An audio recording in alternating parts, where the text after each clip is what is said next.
The stagecoach rattled into Val Verde, New Mexico territory, carrying a woman who owed more money than she had seen in her entire life.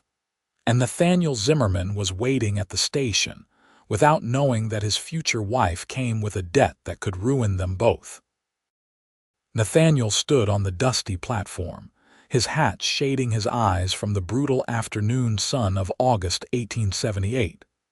He was 32 years old, weathered by years of ranch work, his hands calloused and strong. The letters he had exchanged with his mail order bride over the past 6 months sat folded in his jacket pocket, each one memorized. Her name was Nora Ashford, soon to be Nora Zimmerman, and she had written about her love of cooking, her dreams of having a family, and her desire to start fresh in the West. What she had not written about was the man who stepped off the stage coach behind her. Nora descended carefully, her green traveling dress dusty from the journey. She was 24 years old, with dark auburn hair pinned neatly beneath a modest bonnet, and eyes the color of summer grass that darted nervously between Nathaniel and the stranger who had followed her from St. Louis. Nathaniel saw the fear in those eyes immediately. "Miss Ashford," Nathaniel approached, removing his hat. Up close, she was even prettier than the tintype photograph she had sent, but the photograph had not captured the worry lines around her mouth or the tension in her shoulders. "Mr. Zimmerman." Her voice was soft, cultured. She had mentioned in her letters that she had worked as a governess. "Yes, I am Nora." The man behind her cleared his throat aggressively. He was dressed in an expensive suit that looked completely out of place in the dusty frontier town, his face round and flushed red from the heat, and from what Nathaniel suspected was a considerable amount of whiskey. "Before you two get all cozy, there is a matter of business." The man pulled out a leather folder. "Miss Ashford here owes me $3,000. I am Marcus Pemberton, and her late father borrowed that money from my bank in St. Louis before he died. The debt passed to his daughter." Nora's face went pale.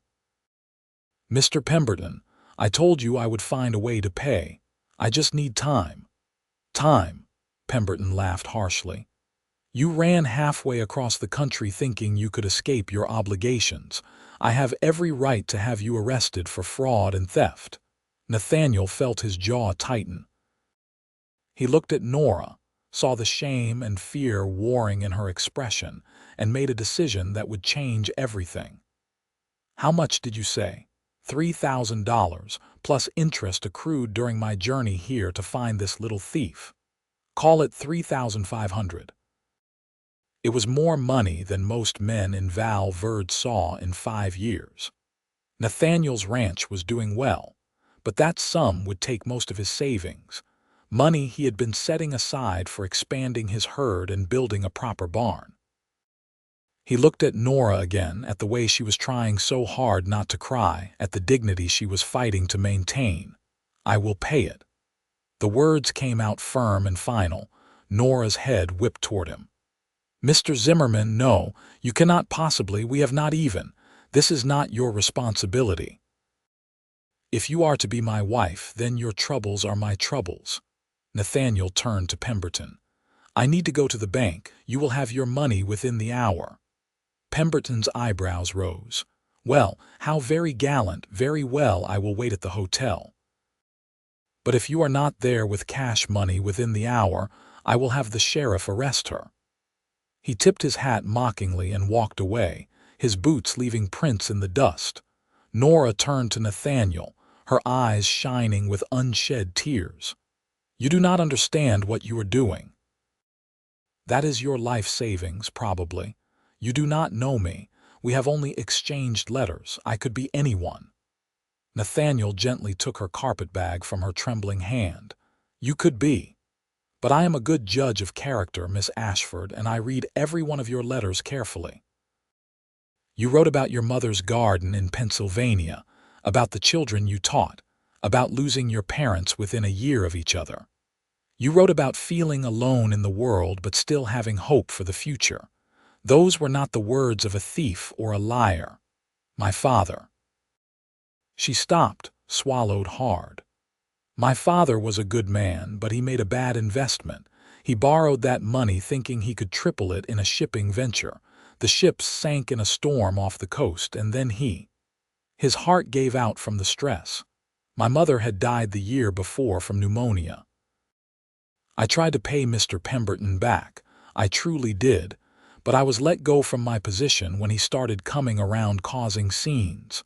No one would hire me with a debt collector following me everywhere. So you came west. I thought I could escape it. I thought I could start over, find honest work, and send money back. I never meant to deceive you, Mr. Zimmerman. I planned to tell you everything to work off the debt somehow." A tear finally escaped, tracking through the dust on her cheek. "I am so ashamed." Nathaniel surprised himself by reaching out and gently wiping the tear away with his thumb. "Shame is not what you should feel. Your father's debts are not your character. Come on. Let us go settle this, and then I will show you your new home." The Val Verde Bank and Trust was a sturdy adobe building on the main street, run by Samuel Morrison, who had been friends with Nathaniel since they were boys. Samuel's eyes nearly popped out of his head when Nathaniel told him he needed to withdraw $3,500. "Nathaniel, that is nearly everything you have saved." Samuel lowered his voice. "What is this about? My bride arrived with some complications. I am sorting them out." Samuel glanced at Nora, who stood by the door looking miserable. "That is a hell of a lot of complications." "Are you certain about this?" "I have never been more certain about anything." And strangely, he meant it. There was something about Nora, something in her bearing despite her circumstances, that told him she was worth taking this risk. 20 minutes later, Nathaniel and Nora walked into the Val Verde Hotel, where Marcus Pemberton sat in the small dining room with a whiskey. Nathaniel counted out the money on the table, every bill accounted for. Pemberton counted it twice, then produced a legal document from his folder. "This states that Nora Ashford's debt to Pemberton Bank and Holdings is paid in full." He signed it with a flourish. "Congratulations, Miss Ashford.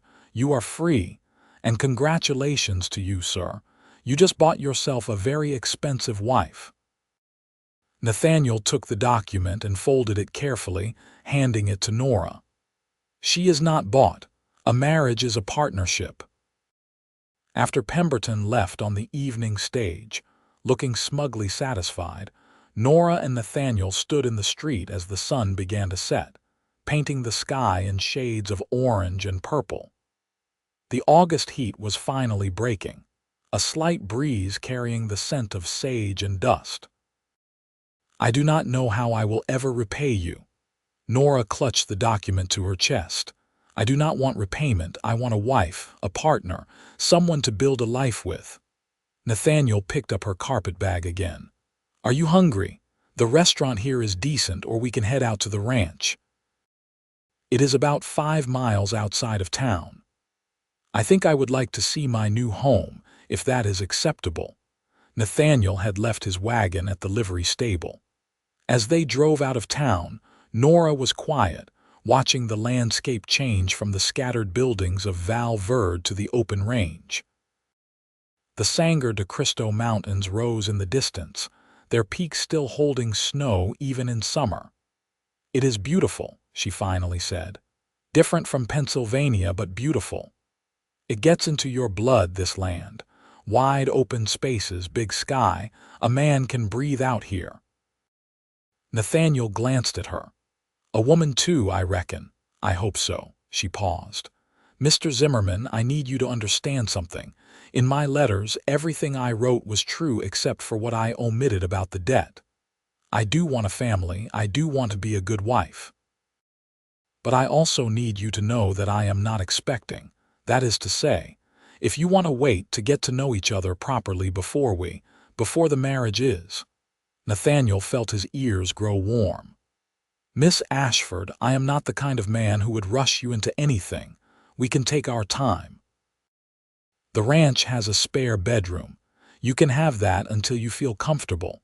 We will have a proper wedding with the preacher first, of course, but even after that, there is no hurry. We have time to become friends first. The relief on her face was palpable. Thank you. You are very kind. Not kind, just decent, or at least trying to be. The Zimmerman Ranch came into view as the last light faded. It was not the biggest spread in New Mexico territory, but it was respectable. About 800 acres of grazing land, a sturdy ranch house that Nathaniel had built himself with help from his neighbors, a barn, a chicken coop, and a corral with a dozen horses.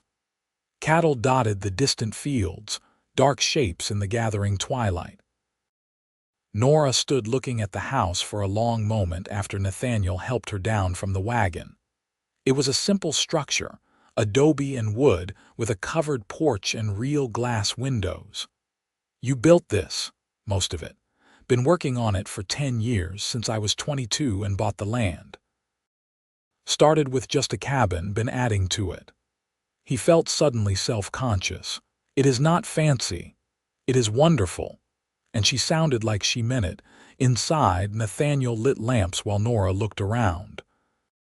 The main room served as kitchen and living space, with a stone fireplace, a sturdy table he had made himself, and a few comfortable chairs. 2 bedrooms opened off the main room, and there was a small washroom with a basin and pitcher. I will put your bag in the spare room. I am sorry it is not fixed up much. I was not sure what you would like. Nora peeked into the room. It had a bed, a dresser, and a window with simple curtains. It is perfect, truly. They stood in the main room, suddenly awkward with each other now that they were alone. Nathaniel cleared his throat. I should warn you, I am not much of a cook. I have been living on beans, bacon, and whatever else does not require much skill. A small smile finally crossed Nora's face. Well, that is something I can help with. If you have supplies, I could make us something now. I am actually quite hungry. The pantry is through there. Help yourself to anything. Watching Nora move around the kitchen, finding flour and dried beef and vegetables from the small garden behind the house, Nathaniel felt something settle in his chest. It had been a strange day, certainly not the meeting he had imagined, but seeing her here in his home felt right somehow. She moved with efficiency, her hands quick and capable, and within an hour, she had produced a meal better than anything he had eaten in months. They ate at the table, the silence between them more comfortable now. Finally, Nora set down her fork. Why did you do it? You could have sent me back. You could have told Mr. Pemberton it was not your problem. Nathaniel considered his words carefully. My father died when I was 19. Left my mother and me with debts from his drinking. It took us 5 years to pay everything off. I watched my mother work herself nearly to death, watched people treat her like she was trash because of debts that were not her fault. She died the year I paid off the last of it. So when I saw that man trying to shame you, trying to make you feel small for something your father did, I could not let that stand. And besides, he met her eyes. I had already decided I wanted you here. The letters we exchanged, they meant something to me. I was not about to let some banker from St. Louis ruin that. Nora's eyes filled with tears again, but this time she was smiling too. I will be a good wife to you, Nathaniel Zimmerman. I promise you that. I believe you, and I will do my best to be a good husband. They were married 3 days later by Preacher Wilson in the small church in Val Verde. Nora wore a simple blue dress that she had altered herself, and Nathaniel wore his best suit, which was not very fancy but was clean and pressed. Samuel Morrison stood as witness, along with his wife Clara, who had quickly befriended Nora and helped her prepare for the wedding. Do you, Nathaniel James Zimmerman, take this woman to be your lawfully wedded wife? Preacher Wilson asked. I do. Nathaniel's voice was steady. "And do you, Nora Elizabeth Ashford, take this man to be your lawfully wedded husband?" "I do." Nora's voice was softer but just as certain. "Then by the power vested in me by the territory of New Mexico, I pronounce you husband and wife. You may kiss your bride." Nathaniel leaned down and kissed Nora gently, chastely, aware of the people watching. But even that brief touch sent warmth through him. When they pulled apart, Nora was blushing, and he probably was too. Clara Morrison insisted on having a small celebration dinner at her home, and a few of the neighboring ranchers and their wives came. Everyone was curious about the new Mrs. Zimmerman, but the women were welcoming, and by the end of the evening, Nora had received invitations to a quilting circle and a Sunday social. "They are all very kind," Nora said on the ride home. She was sitting close to Nathaniel now, not pressed against him but near enough that their shoulders occasionally touched as the wagon rattled along the rutted road. "Good people out here mostly. Have to be when life is this hard. We rely on each other." Back at the ranch, the awkwardness returned. Nathaniel lit the lamps while Nora stood in the main room twisting her hands together. Finally, he turned to her. "Nora, I meant what I said before. We do not have to, that is. You can still have the spare room until you feel ready. Being married does not mean I expect." She crossed the room to him, reached up and kissed him. It was more than the chaste kiss at the altar, and Nathaniel felt his heart start to pound. When she pulled back, her cheeks were flushed. "I am ready," she said quietly. "You have been nothing but kind and patient with me. You paid my debt without hesitation. You married me even knowing I came with nothing but troubles. I do not want to wait any more." Nathaniel cupped her face in his hands. "I need you to be sure. I am sure." And her eyes showed no fear, only warmth and trust. That night, in his bedroom that became their bedroom, they consummated their marriage. Nathaniel was gentle, mindful that this was all new to her, and Nora responded with a passion that surprised them both. Afterward, they lay together in the darkness, her head on his chest, listening to the sounds of the ranch at night, the distant lowing of cattle, the wind in the eaves. "I never imagined I could feel this safe," Nora whispered. "After my parents died, after the debts came, I thought I would never feel safe again." Nathaniel kissed the top of her head. "You are safe now. I promise you that." The weeks that followed established a rhythm to their lives. Nathaniel rose before dawn to tend the cattle and horses, and Nora woke with him, preparing breakfast and packing him lunch if he would be riding fence lines or moving cattle to different pastures. She transformed the house, adding small touches that made it a home. Curtains she sewed herself, wildflowers in jars on the table, bread rising in the mornings that made the whole house smell wonderful. She also revealed herself to be far more capable than he had expected. When he mentioned that the garden needed weeding, she spent an entire day on her hands and knees clearing it and replanting.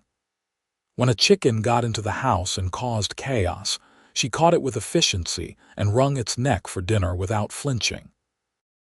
When his work shirt tore, she mended it so skillfully that he could barely see where the tear had been.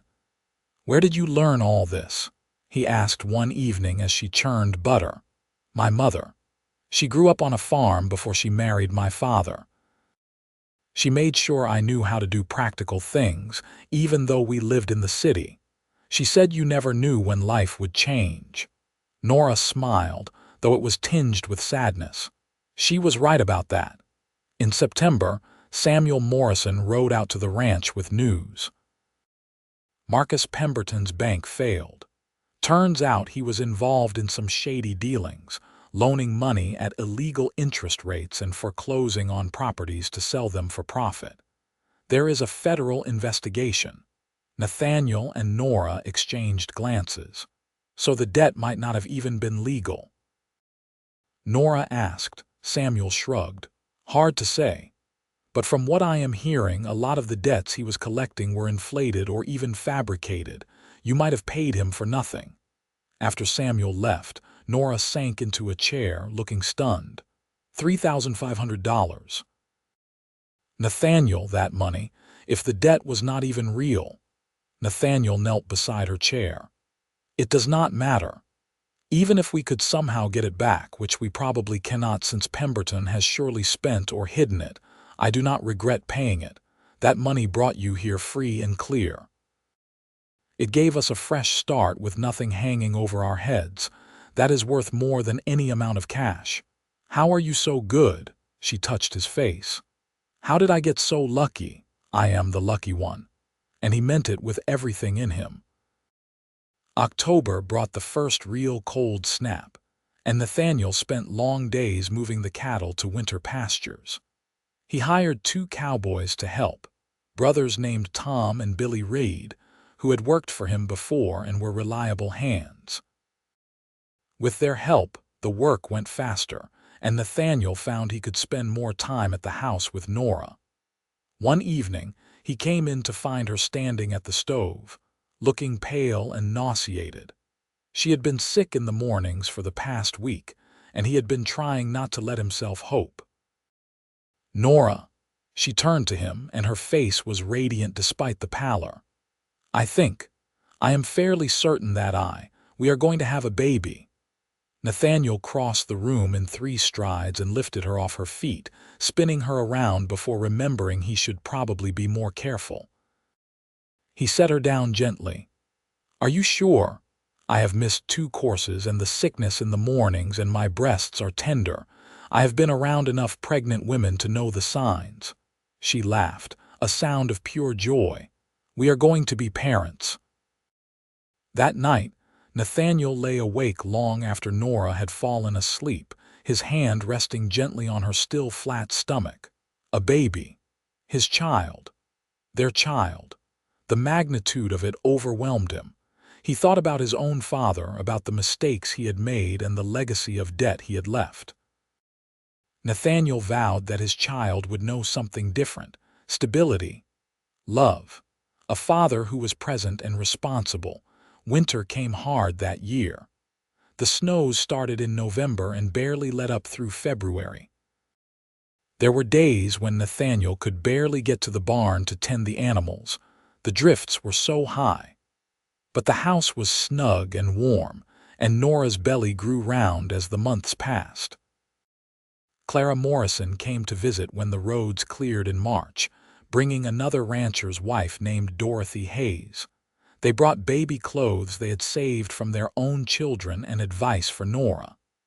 "The first one is always the hardest," Clara said. "But you are strong. You will do just fine." "I am terrified," Nora admitted. "What if something goes wrong?" Dorothy patted her hand. "We will make sure you have help. Clara and I have both birthed babies and helped deliver others. When your time comes, we will be here." Nathaniel stood outside on the porch, ostensibly checking on the horses but really just trying to calm his own fear. Samuel Morrison joined him, having driven the women out in his wagon. "Scared?" Samuel asked. "Out of my mind." "That is normal. I nearly passed out cold when Clara had our first." Samuel lit a cigarette. "But it is also the most amazing thing. Wait until you hold your child for the first time. Everything changes." Nora went into labor on a warm day in late April 1879. Nathaniel had sent Tom Reed to fetch Clara and Dorothy at the first sign of contractions, and the women arrived within hours. They shooed Nathaniel out of the bedroom and took over with calm efficiency. The labor lasted through the afternoon and into the night. Nathaniel paced the main room, occasionally hearing Nora cry out and having to force himself not to barge in there. Samuel Morrison arrived around midnight, having been alerted by Billy Reed, and sat with Nathaniel, keeping him company through the long night. Finally, as the first light of dawn crept through the windows, there was a different sound. A baby's cry, strong and indignant. Nathaniel was on his feet instantly, but it was another few minutes before Clara opened the door, smiling. "You have a son, and your wife is tired but doing well." Nathaniel entered the bedroom to find Nora propped up on pillows, exhausted and sweaty, but with an expression of such pure love on her face as she looked down at the bundle in her arms. She looked up at him, and her smile widened. "Come meet your son." Nathaniel approached the bed with trembling legs. The baby was tiny, red-faced, with a surprising amount of dark hair. As Nathaniel looked down at him, the baby's eyes opened, unfocused but searching. Something in Nathaniel's chest cracked wide open. "He is perfect," Nathaniel managed, his voice hoarse. "You are perfect. Can I?" Nora carefully transferred the baby into his arms, and Nathaniel sat on the edge of the bed, cradling his son. The baby was so small, so fragile, but also so solid and real. He curled his tiny hand around Nathaniel's finger, and that was it. Nathaniel was done for. He would do anything for this child, this little person who had been in the world for less than an hour. "What should we name him?" Nora asked. They had discussed names over the winter, but nothing had felt quite right. Now, looking at his son, Nathaniel thought of his own father despite everything, and of Nora's father, two flawed men who had still been loved. "James," he said. "James Samuel Zimmerman, if that is acceptable to you. After my middle name and our friend who has been so good to us." "James," Nora repeated, trying it out. "Jamie. Yes, I like that." The spring and summer of 1879 passed in a blur of sleepless nights and overwhelming joy. Jamie was a good baby for the most part, though he had his moments of crying that nothing seemed to soothe. Nathaniel learned to walk him around the house at night, learning the rhythm that sometimes calmed him. He learned to change diapers and heat bottles when Nora was too exhausted. The ranch work continued, but Nathaniel found himself reluctant to be away from the house for long stretches. He hired Tom and Billy Reed full-time, trusting them to handle the day-to-day work while he stayed closer to home. It cost money, but the ranch was doing well enough to afford it, and he reasoned that these early months with Jamie were precious and fleeting. In August, on the one-year anniversary of Nora's arrival in Val Verde, they had a small celebration. Clara and Samuel Morrison came, along with the Reed brothers and a few other neighboring families. They ate outside, the food spread on tables that Nathaniel and Tom had set up, while the children played and the adults talked. "Hard to believe it has only been a year," Clara said to Nora, watching Jamie sleep in his mother's arms. "Feels like you have always been here." "It feels that way to me too," Nora said, "like my life before was a different person." That night, after everyone had gone and Jamie was asleep in the cradle Nathaniel had built, Nathaniel and Nora sat on the porch. The stars were brilliant in the clear New Mexico sky, and the air was warm but pleasant. "You ever think about what would have happened if you had not paid that debt?" Nora asked, leaning against Nathaniel's shoulder. "Sometimes. But then I think that maybe things happen the way they are meant to. If Pemberton had not followed you here, maybe we would have built up to the truth slowly and it would have become this wedge between us. Instead, everything was out in the open from the start. No secrets, no shame, just honesty and a choice to move forward together. You make it sound so simple. It is simple. Not easy, but simple. You choose each other every day, you work through the hard parts, you build a life together." He kissed the top of her head, "And you end up happier than you ever imagined you could be." Nora turned to kiss him properly, and it still sent the same warmth through him that it had on their wedding night. "I love you, Nathaniel Zimmerman. I do not think I have said that enough." "I love you too, more than I have words for." The years rolled on, bringing changes and challenges. In 1880, Nora became pregnant again, and in the spring of 1881 she gave birth to a daughter they named Rose Margaret after both of their mothers.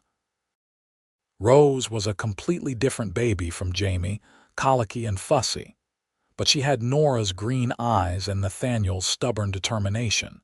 Even as an infant, Jamie was a good big brother, fascinated by his baby sister even when she cried. He would bring her toys and pat her head gently, saying Baby Rose in his toddler voice. The ranch continued to prosper. Nathaniel made smart decisions about breeding his cattle, and his horses gained a reputation for being well-trained and reliable. By 1883, the Zimmerman Ranch was one of the most successful in the area, and Nathaniel was able to buy an additional 200 acres from a neighbor who was retiring. But it was not all smooth sailing. In the summer of 1884, a drought hit hard. The grass turned brown and brittle, and water became scarce. Nathaniel had to make the difficult decision to sell off some of his herd before they starved, taking a loss on the cattle but protecting what remained. It was stressful, and there were nights when he lay awake worrying about money, about whether they would make it through. Nora was his rock during those months. She cut expenses where she could, preserved every bit of food from the struggling garden, and never once complained. More importantly, she reminded him that they had been through hard times before and survived. "We will get through this," she said one night when he confessed his fears. "We have each other, we have our children, and we have this land. As long as we have those things, we can rebuild anything else." She was right. The drought broke in the fall, and though it took a few years to build the herd back up to where it had been, they managed. The experience made them more cautious, more prepared for the unexpected, and ultimately stronger as a family. In 1886, Nora discovered she was pregnant again, a surprise as they had assumed their family was complete with Jamie and Rose. This pregnancy was harder on her, as she was now 32 years old, and she spent much of it tired and uncomfortable. But in February of 1887, she gave birth to healthy twin boys, which no one had expected until they arrived. "Two more," Nathaniel said, looking at his wife with awe and concern as she lay exhausted with a baby in each arm. "Nora, you are incredible." They named the twins Thomas and William, after the Reed brothers who had been such loyal friends and workers over the years. Tom and Billy were honored and became the twins' godfathers, taking their roles seriously. The house suddenly felt very small with 4 children under the age of 8. Nathaniel and Tom Reed, along with Billy and Samuel Morrison, spent that spring building an addition onto the house, adding 2 more bedrooms and a larger kitchen. It was chaos with children underfoot and construction everywhere, but when it was finished, they had a proper family home. Jamie, at 8 years old, was already showing signs of becoming a good rancher.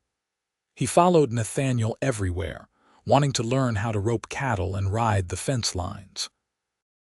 Rose, at 6, was more interested in helping her mother in the house and garden, but she also had a fierce protective streak when it came to her little brothers.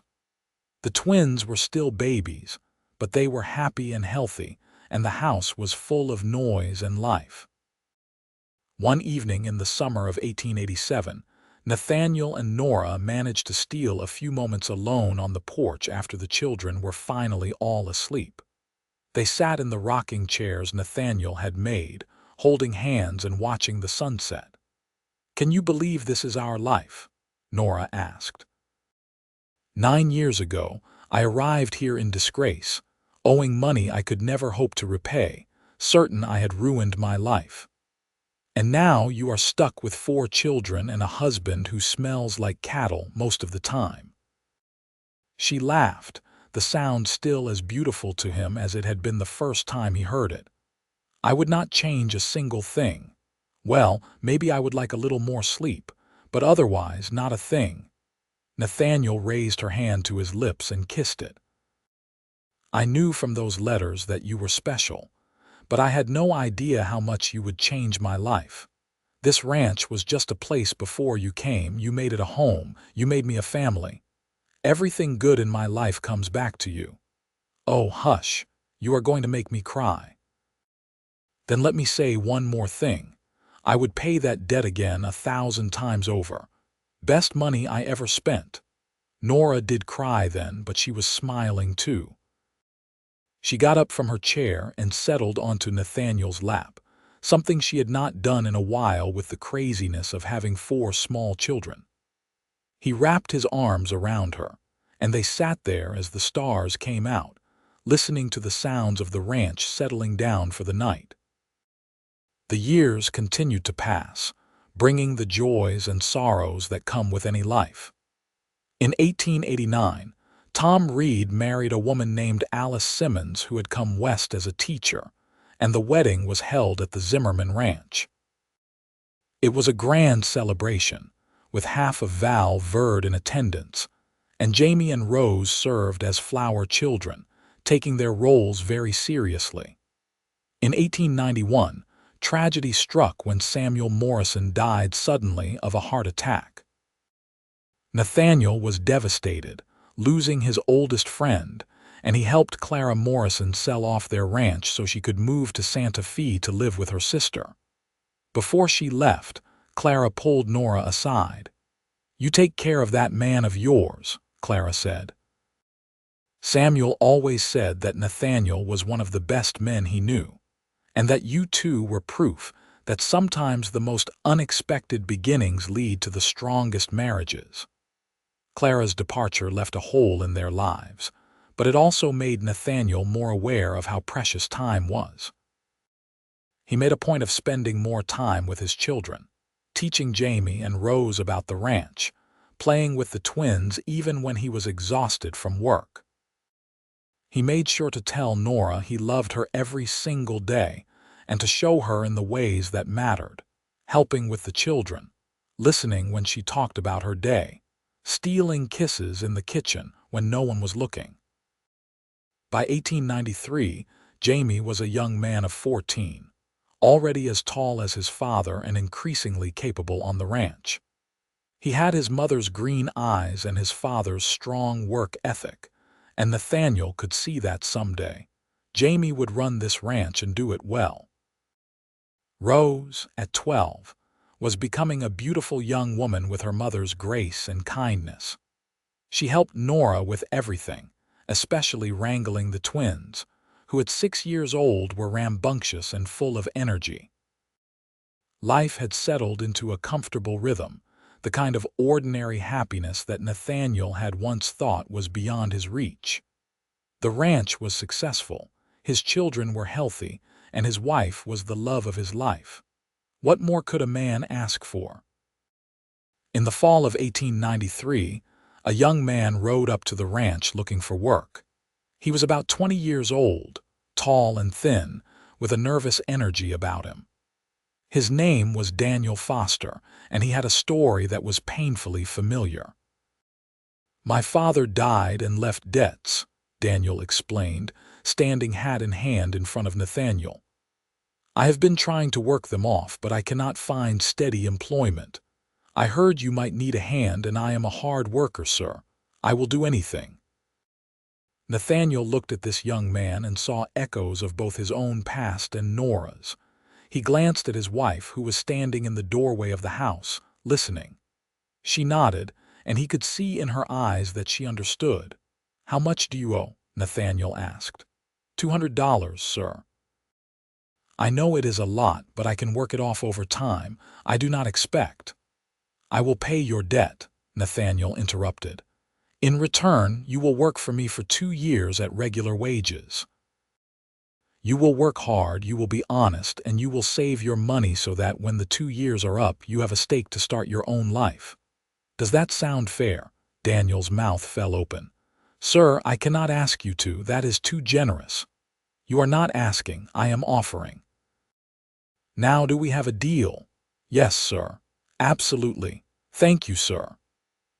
Daniel looked like he might cry, After Daniel had gone to the bunkhouse that Nathaniel had built a few years back, Nora came out to the porch and hugged her husband from behind, resting her cheek against his back. "That was good of you," she said. "I learned from the best. Someone once took a chance on a person in trouble and it changed both their lives." It did indeed. That night, lying in bed, Nora turned to Nathaniel. "Do you remember what you said to me the day I arrived? You said that if I was to be your wife, my troubles were your troubles." "I remember. You know what I never told you? That was the moment I started falling in love with you, not because you paid the debt, although that was incredible, but because you immediately saw me as your partner. Your equal, not someone you were rescuing or someone beneath you. You saw me as someone worth standing beside." Nathaniel pulled her close. "You have always been worth standing beside. You are the strongest person I know. We are strong together. That is the difference." In the years that followed, Daniel Foster proved to be an excellent worker and a good man. He saved his money diligently, and at the end of his 2 years, he used it to buy a small piece of land adjacent to the Zimmerman ranch. He started his own modest cattle operation, and in time, married Rose Zimmerman, which made Nathaniel and Nora both laugh and cry at the same time. "Our daughter is marrying someone you paid a debt for," Nora said at the wedding in 1896. "Life is strange and wonderful. At least we know he is honest and hardworking, and that he knows what it means to have someone believe in him." Jamie, now 17, showed no interest in getting married anytime soon. He was focused on learning everything he could about ranching, and Nathaniel was teaching him about the business side, how to negotiate prices and manage accounts. The twins, Thomas and William, were 9 years old and inseparable. Two peas in a pod who got into constant mischief, but were also incredibly loyal to each other and their family. In 1898, the 20th anniversary of Nora's arrival in Val Verde, Nathaniel planned a surprise party. He enlisted Jamie, Rose, and Daniel to help, and they managed to pull off a celebration that brought together friends from all over the territory. When Nora walked out of the house and saw the crowd gathered, the tables of food, the decorations, she burst into tears. Nathaniel rushed to her side. "Are these happy tears?" "The happiest. I cannot believe you did all this. 20 years ago today, you stepped off that stagecoach and changed my life. That is worth celebrating." The party went late into the night with music and dancing and stories. People told tales of the early days, of how hard the drought of 1884 had been, of how the Zimmerman Ranch had become a cornerstone of the community. Daniel Foster stood up and told the story of how Nathaniel had paid his debt and given him a chance, which led to him meeting Rose. Others shared their own stories of how Nathaniel and Nora had helped them over the years. "You two are proof that good people exist," Tom Reed said, raising a glass. "To Nathaniel and Nora Zimmerman, may they have another 20 years of happiness together." "Hear, hear," the crowd shouted. Later, after everyone had gone and the children were asleep, Nathaniel and Nora walked out to the small hill behind the house where they sometimes went to watch the sunset. The moon was nearly full, casting silver light over the land. 20 years, Nora said softly. "It feels like a lifetime and like no time at all. I have loved every moment of it, even the hard parts, because we faced them together. Do you ever wonder what would have happened if you had not been there that day, if you had decided to back out of our arrangement when you saw Pemberton?" Nathaniel considered this. "I think I would have tracked you down and paid the debt anyway. I had already decided from your letters that you were the one for me. I would have found a way. My romantic cowboy," she kissed him. "I love you more now than I did on our wedding day. I did not think that was possible, but every year it grows stronger. Same for me. You are my whole world, Nora. You and our children and this life we built." They stood there holding each other, looking out over the ranch that had been just a dream once and was now a thriving reality. The cattle moved in the distant pastures, the horses shuffled in the corral, and smoke drifted from the chimney of Daniel and Rose's small house on the far edge of the property. Everything was peaceful. Everything was right. In 1900, as the new century dawned, Jamie announced that he was courting a girl named Sarah Wells, whose family had a ranch about 20 miles away. She was 18, same as Jamie, and from what Nathaniel could see, she was a good match for his son. Smart, capable, and not afraid of hard work. They were married that fall in a ceremony that was even bigger than Daniel and Rose's had been. Sarah fit into the family immediately, working alongside Nora and bringing new energy to the ranch. She and Jamie moved into a small house that Nathaniel and Jamie had built together on the northern section of the property. And within a year, they announced they were expecting their first child. "I am going to be a grandmother," Nora said, torn between delight and a sense of time passing too quickly. "When did we get old enough for that? Speak for yourself. I am still young and spry." Nathaniel laughed when she swatted his arm. In the summer of 1901, Jamie and Sarah's son was born. They named him Nathaniel James Zimmerman, after his grandfather and father, though everyone called him Nathan to avoid confusion. Holding his first grandchild, Nathaniel felt the same overwhelming love and protectiveness he had felt when he first held Jamie. "Your grandfather is getting soft in his old age," he whispered to baby Nathan, who stared up at him with serious dark eyes. "You were always soft," Nora said, standing beside him. "You just hid it behind a tough cowboy exterior." "I have a tough cowboy exterior? Not even a little bit. You are a marshmallow, and everyone knows it." The twins, Thomas and William, were now 14 and showing signs of diverging interests. Thomas was interested in ranching like his father and brother, but William had developed a fascination with books and learning. He talked about maybe becoming a teacher or even a lawyer. "Whatever you boys want to do, you will have my support," Nathaniel told them. "This ranch is here if you want it, but if you want something different, that is fine too." "Really?" William looked surprised. "You would not be disappointed." "Why would I be disappointed? My job as your father is to help you become whoever you are meant to be, not to force you into a life you do not want." Nora squeezed his hand when the boys left. "You are a good father. I try. I think about my own father sometimes, about how he let his failures define him. I want our boys to know they can make mistakes and still be loved. They can choose their own paths and still belong to this family."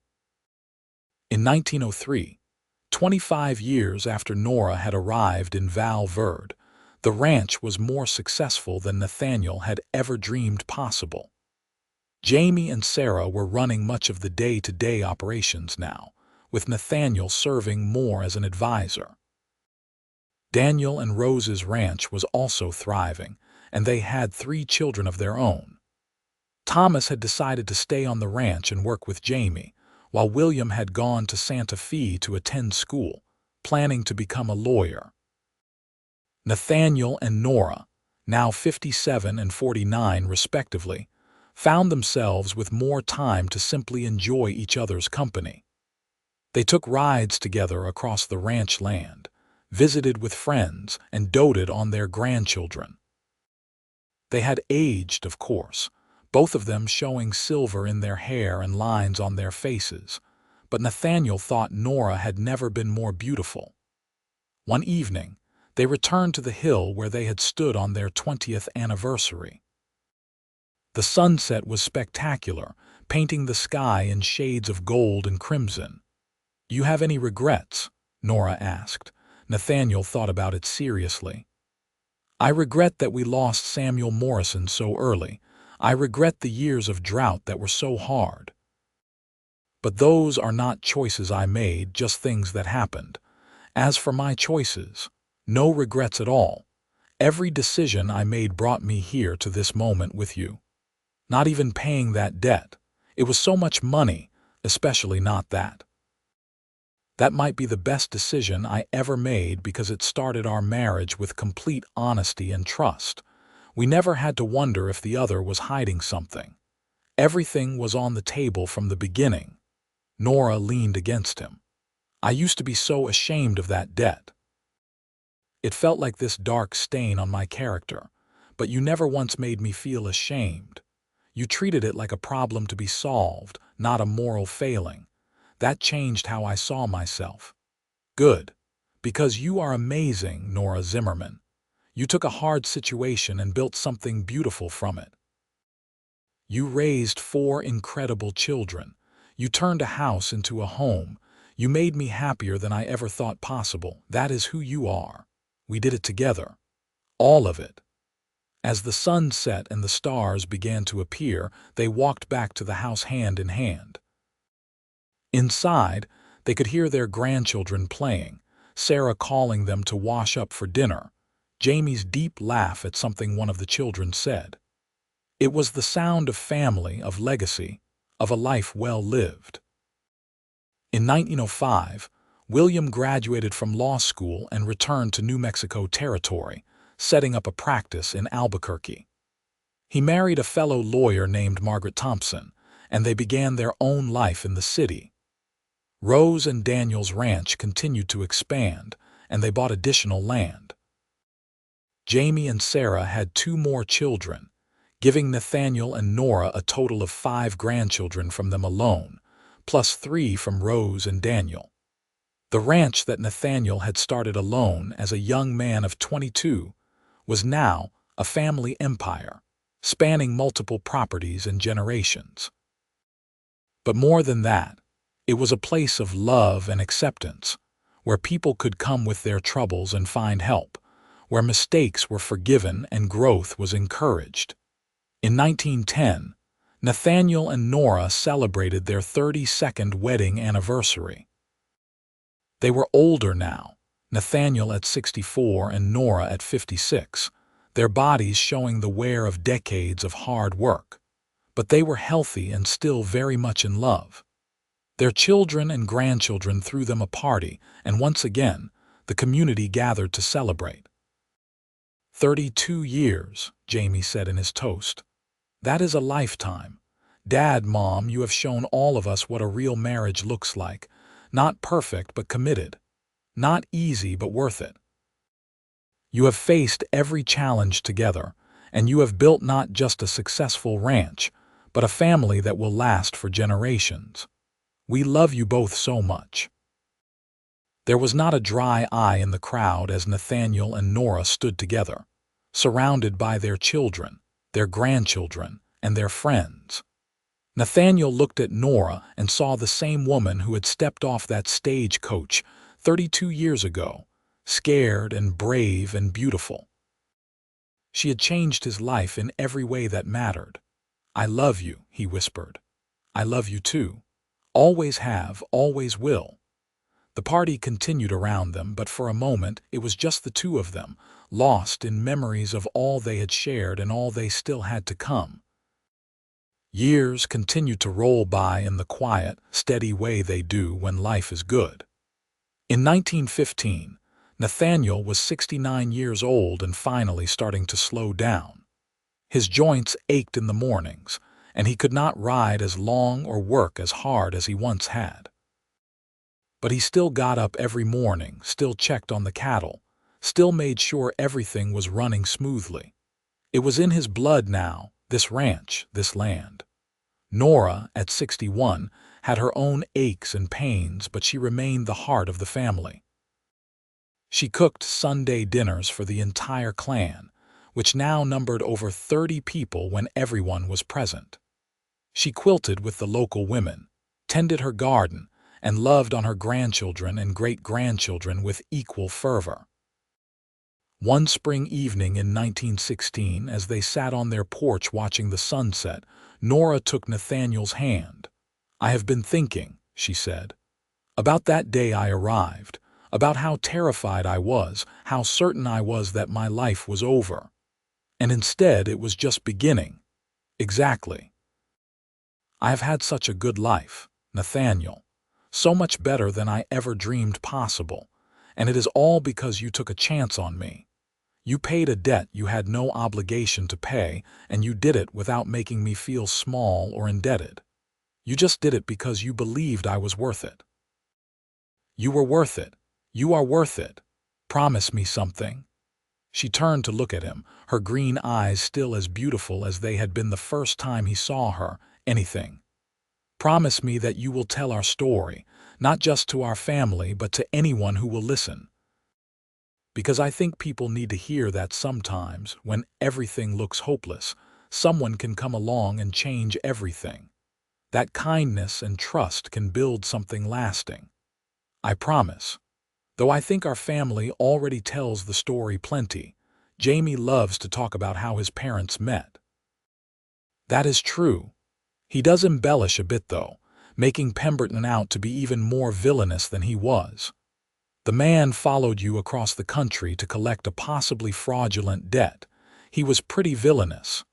They laughed together, the sound carrying across the ranch in the evening air.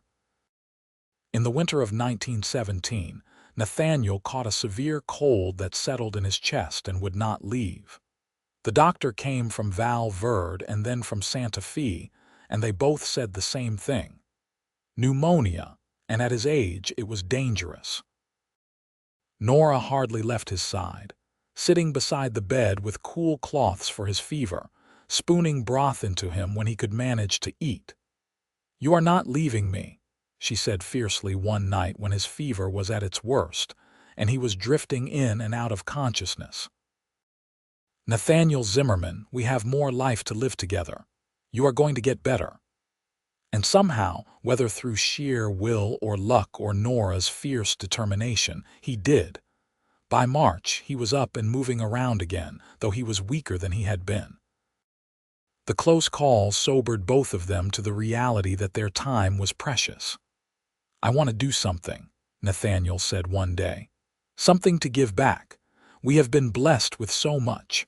I want to help others the way I was able to help you and Daniel and all the others over the years." They talked about it at length, and finally decided to establish a fund through William's law practice. The Zimmerman Family Fund would help people who were struggling with debts they had not created themselves, giving them a fresh start. It was not a huge amount of money, but it was enough to make a difference for a few families each year. "This is your legacy," Nora said as they signed the papers establishing the fund. "Not just the ranch, though that is important, but this. The kindness. The belief that people deserve second chances." "It is our legacy," Nathaniel corrected. "None of this happens without you." In 1920, they celebrated 42 years of marriage. Nathaniel was 74, Nora was 66, and they were surrounded by children, grandchildren, and now great-grandchildren. The family had grown so large that they had to have the celebration outdoors, with tables stretching across the yard. Thomas stood to give a toast, now a successful rancher in his own right. "Dad, Mom, I was just a baby when you set up the family fund, so I do not remember the exact moment. But I grew up knowing that our family helped people, that when someone was in trouble, the Zimmermans stepped up. That has shaped who I am, who all of us are. You taught us that having means you have a responsibility to give back. That kindness is not weakness, it is strength. We love you both more than words can say." There was loud applause and more than a few tears. Nathaniel stood slowly, his body not as spry as it once was, but his voice was still strong. "When I was a young man, I dreamed of having land and cattle and a good life, but I could not have imagined this family, this legacy, this love. The best decision I ever made was to stand on that platform 42 years ago and pay a debt for a woman I barely knew. That choice brought me everything that matters. So my advice to all of you is this: take the chance. Help the person who needs it, trust in kindness, build something lasting, and love each other fiercely and well. Nora stood beside him, taking his hand. And my advice is to marry someone who sees you as an equal partner, someone who lifts you up instead of tearing you down, someone who pays your debts without asking questions. She smiled. I got lucky when I met this man. I hope all of you are as lucky in love as I have been. The celebration continued long into the night, with music and dancing and children running everywhere. Nathaniel and Nora sat together, watching it all, holding hands and marveling at what they had built together. Time moved on, as it always does. In 1923, Nathaniel's health began to fail more noticeably. He was 77 now, and his body was simply wearing out. He spent more time in the chair on the porch than working the ranch, but he was content. He had lived a good life, a full life, and he was surrounded by family who loved him. One afternoon in late summer, as the sun slanted golden across the land, Nathaniel sat with Nora on the porch.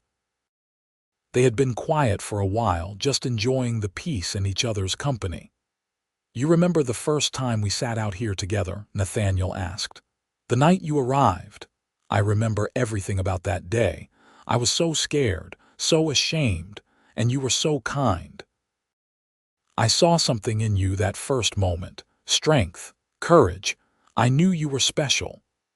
And I saw a good man. I did not know then that I was seeing the love of my life, but I think part of me recognized it anyway." Nathaniel turned to look at her, this woman who had been his partner for 45 years. Her hair was white now, her face lined, but to him, she was as beautiful as she had been at 24. "I love you, Nora Zimmerman. I have loved you since the day you arrived, and I will love you beyond whatever comes next. I love you too, in this life and whatever comes after." They sat together as the sun set, painting the sky in brilliant colors, the ranch spreading out before them. Everything was peaceful. Everything was complete. Nathaniel died in his sleep that night, peacefully, with Nora beside him. The family mourned deeply, but they also celebrated a life well lived. The funeral was attended by what seemed like half the territory, people coming from miles away to pay their respects to a man who had touched so many lives with his kindness and integrity. Nora lived for another 8 years after Nathaniel passed, remaining on the ranch that they had built together. She was surrounded by family, helping to raise great-grandchildren and great-great-grandchildren, telling stories about the early days and about the man she had loved.